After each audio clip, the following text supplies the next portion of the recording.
Hello guys, today we are going to study power electronics practical named as single phase AC regulator. A single phase ACR converts a fixed AC supply voltage into a variable AC voltage using a phase angle control method. With this method, the RMS value of the output voltage can be varied from 0 to the maximum amplitude as the alpha is varied from pi to 0.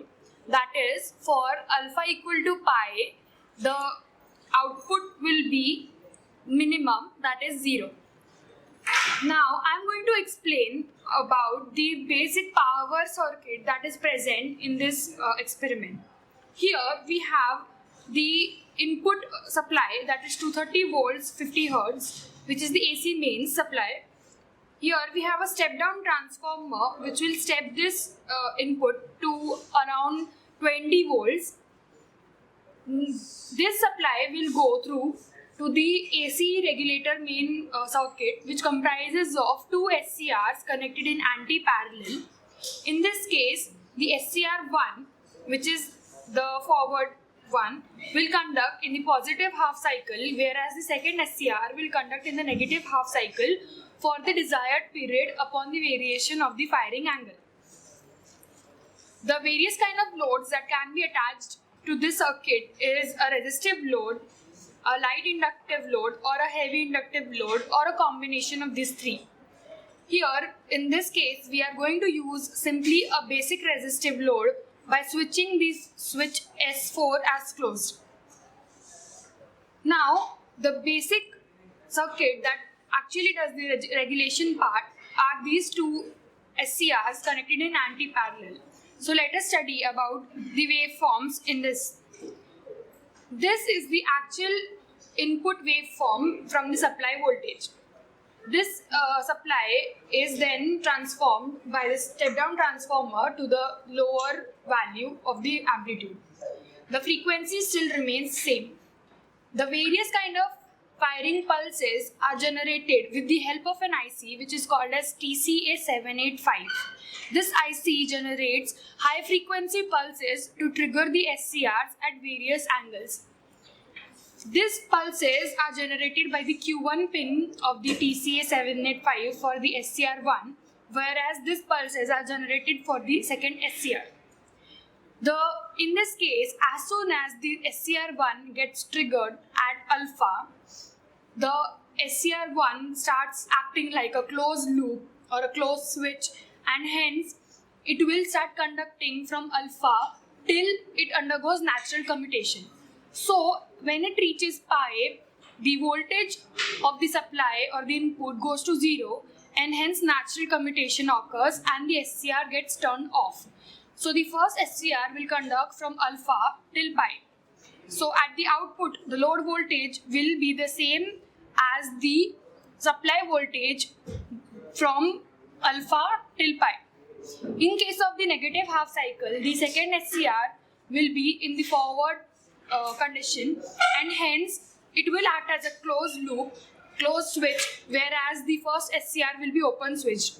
So in the second case, it will generate a similar kind of a waveform from pi plus alpha till 2 pi, wherein alpha is the actual firing angle. This alpha can be varied with the help of TCA785 IC, which is used for generating the firing pulses.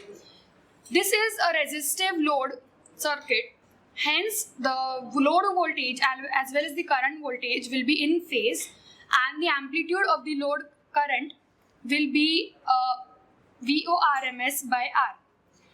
The voltage across the SCR will be the voltage of the supply voltage minus the load voltage. That is the time when the SCR remains open, the supply voltage appears across it. So you can add the voltage across the SCR and load voltage to get or trace back the supply voltage. So now we are going to make the connections and observe two waveforms on the CRO. The first waveform that will be connected to the channel 1 will be the load voltage, that is across X37 and X42 pins on this circuit, whereas the second waveform will be the voltage across these SCR combination. So let's get on with the connections. Here we have a circuit board which is designed as per the diagram shown earlier. We have to use a true RMS meter, a multimeter, a normal DMM and a CRO. The channel A of the CRO has to be connected to measure the load voltage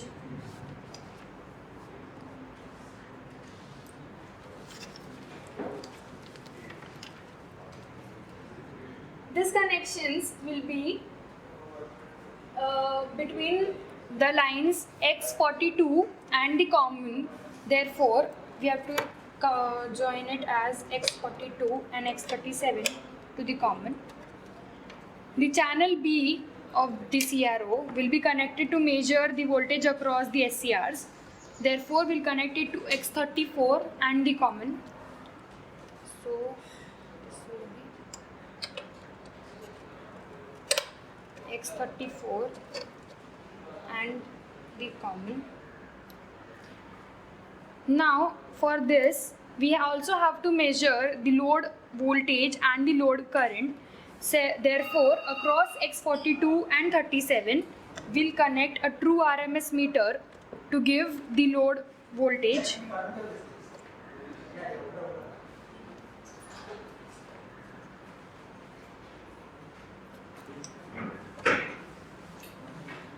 Also, as shown in the diagram earlier,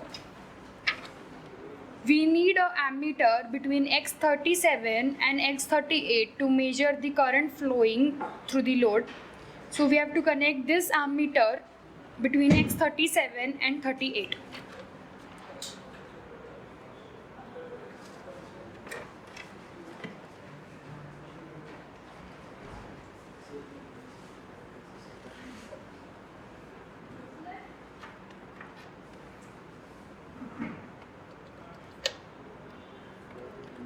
Also, we'll need the DMM later to measure the voltage of the source, that is the input voltage after the step down transformer. So that will be measured across these two pins, that is X31 and 32. So we will connect that later on. So now we'll put on these switch on the CRO and observe the waveforms. After making all the connections, switch on all the power supplies and you will observe these kind of waveforms on the screen. Now we'll set both the waveforms ground to a same position to match the waveforms. This is the ground button, so press the ground for both the waveforms. Set the Y position to the center line. Both the Y position or the ground lines should coincide.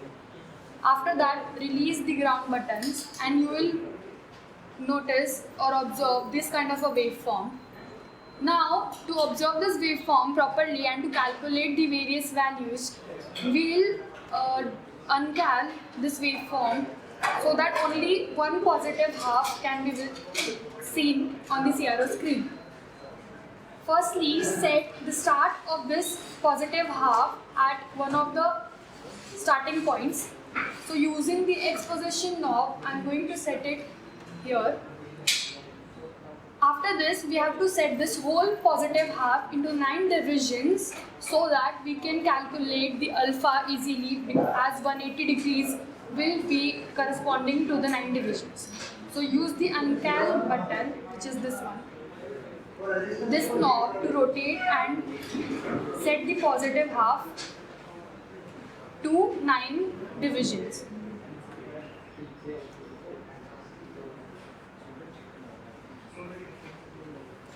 Here there are two waveforms, so if you move the Y position, you can observe these two waveforms separately.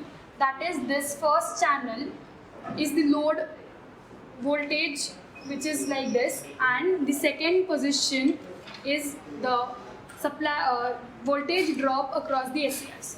So if you coincide both of them, you will observe that the addition of both of them will correspond to the actual supply voltage.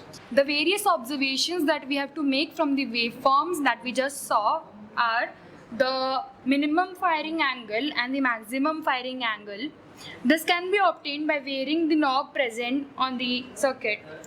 The ideal values should be 0 and 180 degree, but in practical cases it will be a little different.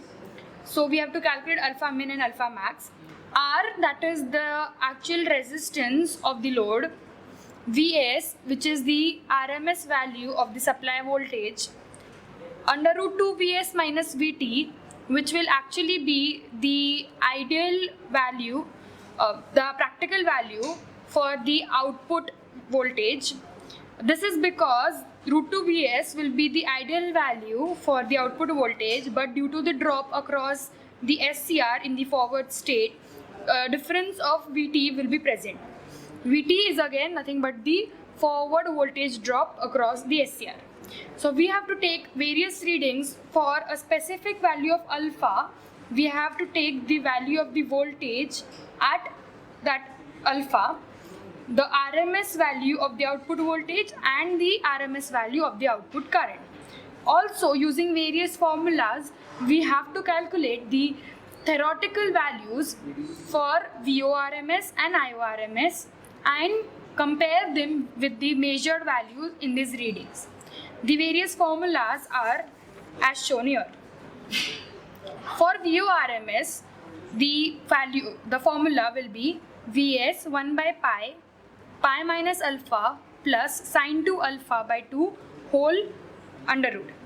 Here, alpha will be the firing angle for that specific case and Vs will be the RMS value of the input supply. IORMS will be VORMS by R and RMS output power will be VORMS square by R. So now let's take the readings. Now we can see this kind of a waveform, which is the combination of both the waveforms, that is the load voltage and the voltage across the SCR. So always remember that we have to keep the first channel in the inverted position to match these waveforms. Now we'll set the X position knob so that we can set this starting of the positive half of the wave to this starting of the CRO. We have to set it into 9 blocks so that it totally covers the 180 degree phases in 9 blocks. So each division corresponds to 20 degrees. We use this uncal knob to set it to 9 divisions. So here we have set the whole waveform of 180 degrees into 9 divisions. For taking the various kind of readings, you have to move the knob potentiometer present on the right hand side of the circuit. Using that potentiometer, you can see that we can change the firing angle like this. So the minimum value of the firing angle in this case is around 20 degrees as seen here. Make sure that both the grounds are at the same position.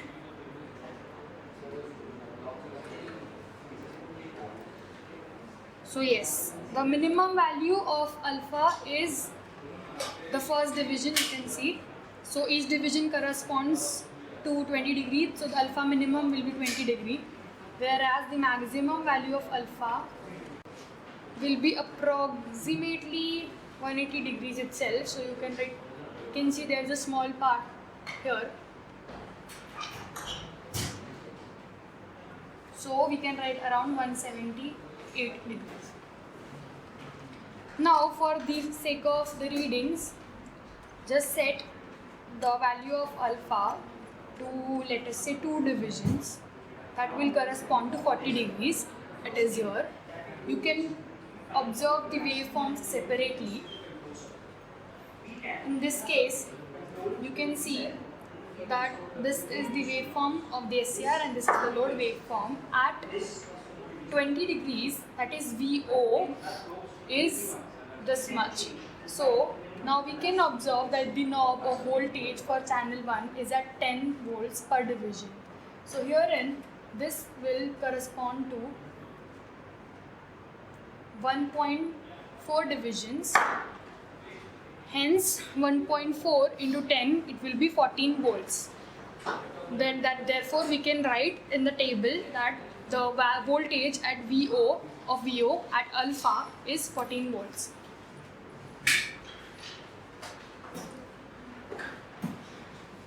Now the RMS value of the load voltage and the RMS value of the load current can be observed on the DMM and the multimeter that we had connected. Another reading that we have to take is for the next value of alpha. So again we can move the potentiometer knob to third division.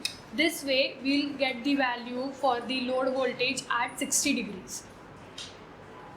This way keep on moving the potentiometer knob for various values of alpha, calculate the voltage at alpha and calculate the RMS voltage and RMS current with the help of the multimeter and true RMS meter, which will be shown after this. So for calculating on the true RMS meter and the multimeter, we had already set the last value of alpha to 60 degree. So these are the values corresponding to 60 degree. The true RMS meter has to be set on the AC voltage knob using this. So as we set it to AC voltage, we get an output of around 14.5 or 14.6 volts, which will be the RMS value of the output voltage. Whereas in case of the ammeter, we have to keep the knob to the AC sign, because the current that we are going to measure is an AC current, and in the case of AC and AC ranges, we are going to keep it at 1 ampere.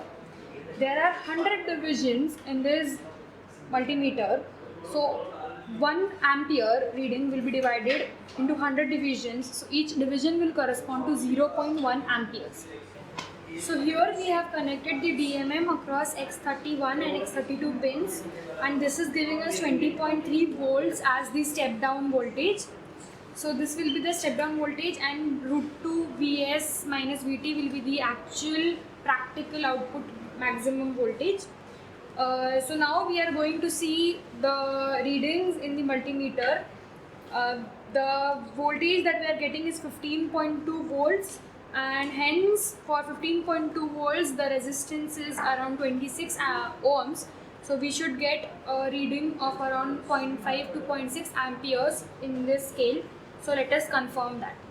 In this Motwani multimeter, we have to set it to AC form, because we are calculating AC current and the range to 1 ampere.